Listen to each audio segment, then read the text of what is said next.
Just days out from the one-year anniversary of Julia Gillard's prime ministership, new polls out this morning show support for both her and the Labor Party are plummeting. Meanwhile, a Labor MP has lashed out at the Greens and he's told the ABC he wants to direct his preferences away from the minor party. In his criticism, Labor backbencher Michael Danby targeted incoming Greens Senator Lee Rhiannon. He's speaking to 7:30's political editor Chris Uhlmann. Michael Danby, can you tell us what your intentions are at the next election when it comes to distributing preferences? I'll be advising my campaign committee to consider not giving preferences to the Greens, but we'll be waiting to see in the adjoining seat what the Liberal Party is going to be doing in Melbourne.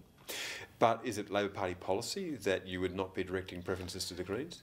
No, I think in marginal seats it's very much up to local campaigns, but as you can understand, Chris, I have some influence in Melbourne Ports and will be recommending that on the basis of what happens in Melbourne. If the Liberals are going to preference against the Greens in Melbourne, we'll consider doing the same in Melbourne Ports. So the outcome of that, of course, would be that you would preference the Liberals ahead of the Greens? It doesn't necessarily mean that. Depends on who's contesting at the election, but obviously I'd put the Greens ahead of any sort of extremist group, it could be that the Liberals get a higher preference. Why is it that you have this reaction to the Greens? Well, I think that many people in my electorate share the views of the Prime Minister and the Minister for Resources, that the Greens' policies such as their support for 30% death duties are not the kinds of policies that mainstream Australians support. I'm a member of a minority government.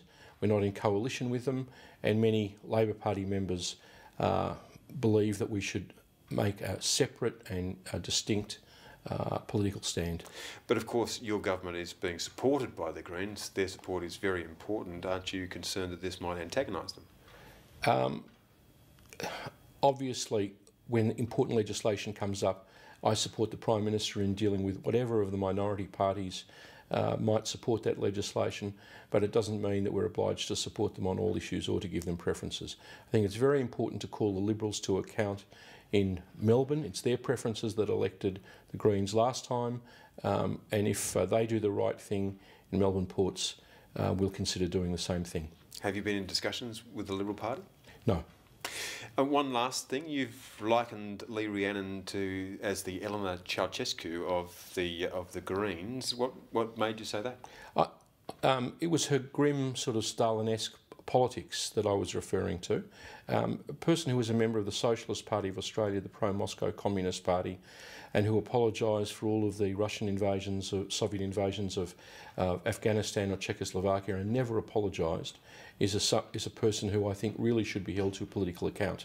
And that's why I compared her sort of grim politics with the politics of Elena Ceausescu. You don't think that's a bit of an extreme comparison? No, I don't. I think that if anyone reads Mark Aarons' profile of the new New South Wales Greens Senator from the Monthly, they'll come to the same conclusion.